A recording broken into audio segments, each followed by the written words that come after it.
It's the Forever Knight-A-thon. We're recapping and reviewing every single episode of Season 1 of the 1990s Canadian police procedural about a vampire detective taking a bite out of crime.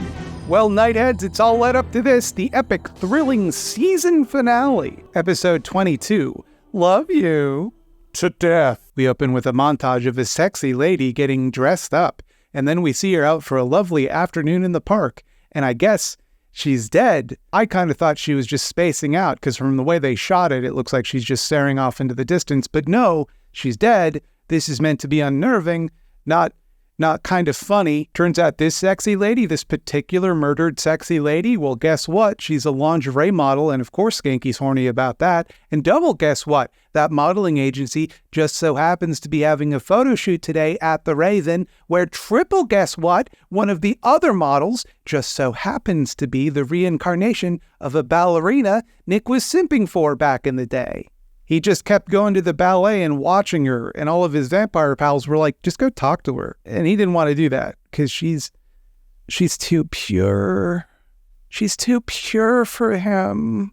This is a strange characterization for Nick. He's never been shy about approaching women he likes before. Sometimes I kind of wish he had been. And he certainly never had this particular Madonna whore complex. I don't know where this is coming from.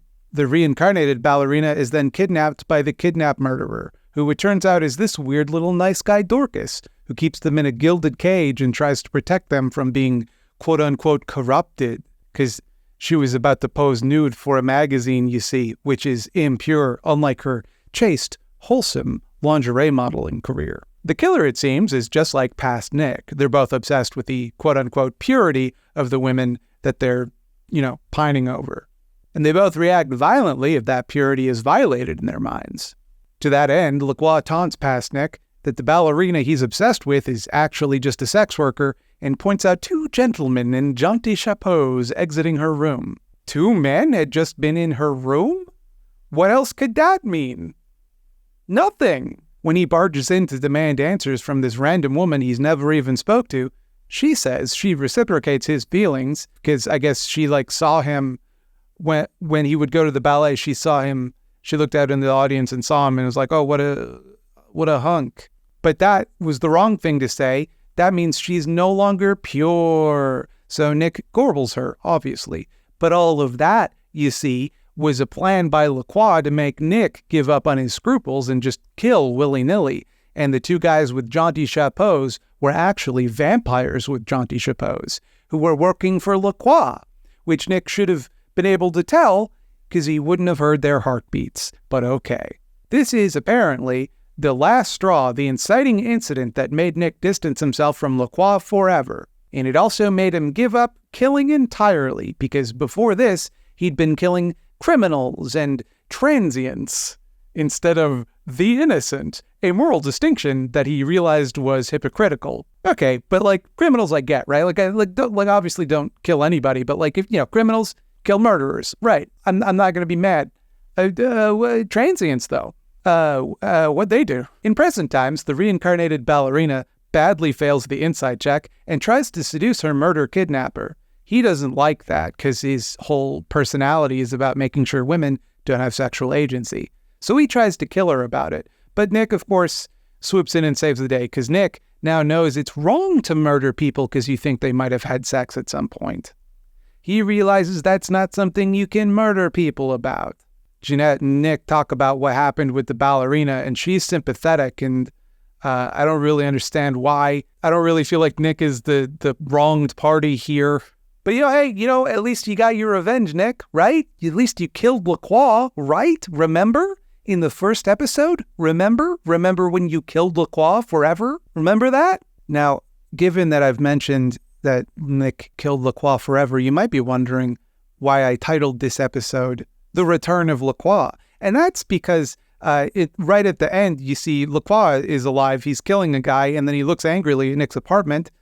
He's alive, if you can believe it. I bet you're wondering how LaCroix survived getting a stake through the heart and then immolating and disappearing. Well, you're going to have to wait until next year. You're going to have to wait till season 2 of the Forever Knight-A-thon for that one. I'm not just going to give it away. And also, For the record, the show doesn't really explain it either. He just kind of says like, oh, you thought you could kill me that easily? And then they just kind of wave it away. It's LaCroix's magic. LaCroix just is, he's a wizard or something. He can just do magic stuff. Don't worry about it. One thing he can't do, though, is put a plan together. Because, hey, past LaCroix, why did you think what you were doing would result in Nick wanting to kill more? Sure, if you didn't do the last part where you revealed that you manipulated him, I can see how then you might think it'd help him get a taste for killing again. You really shot yourself in the foot there, my guy. That was a really unforced error. Also, how did this make Nick realize his bonkers moral code is hypocritical? I mean, obviously it is hypocritical, but like, killing the ballerina, he did that because he was tricked into thinking she was impure. She actually wasn't, according to his fucked up purity standards.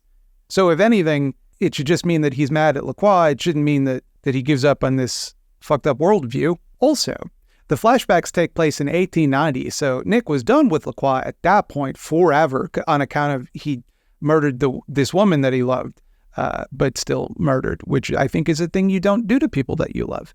And that was in the 1890s. Then, by World War II, they're friends again, and then they have another falling out shortly before 1966. Also, at some point between these events in San Francisco, they had a big fight in an opium den. Yeah, maybe nail down these timelines a little. And so ends our first annual Forever Knight-A-thon. Not with a bang, but with a dull thud of a kind of mid-episode, kind of a weird one. Kind of makes Nick seem like an irredeemable misogynist. Don't love that. Don't know why they chose this terrible serial killer as a proxy for the hero of the story. I love Forever Knight. It's just as good, if not better, than I remember, and I'm so goddamn sick of talking about it. But I did it. It's done. The evil is defeated for this year. Now we can return to our regularly scheduled programming, insofar as anything on this channel could ever be considered regular. Of course, next year we'll return to discuss Season 2 of Forever Knight. Unless, of course, I'm hit by a bus. Unless a bus careens onto the sidewalk, killing me and several bystanders gruesomely. And I'd like to thank the people who will forever be my knights over at patreon.com/scaredycats. In particular, I'd like to thank Verbena, Cooper Holmes, Joe McClory, Liz Widow, Maston Ginger, James Garford, C.H. Phillips, Gideon, Charlotte Hollingsworth, Devin Kaler, Spooky Heather Sylvia, and definitely Todd. And I, Bobby Duke, the star of the channel, would like to thank the following people who's also the stars of the channel on account of their support on patreon.com/scaredycats. We got Jay Torney, Schadenfraulein, Lanston, Rachel Rat, Kato Moore, Carpad, Josh Manez, Hyla Tracy, Louisa Prito, and Jesse. Thank you very much for hanging around this January and watching Forever Knight with us. I hope you enjoyed it as much as we did, and I hope you have a, Merry Christmas or whatever. I don't know what you do. I'm Bobby Duke. In case that wasn't clear.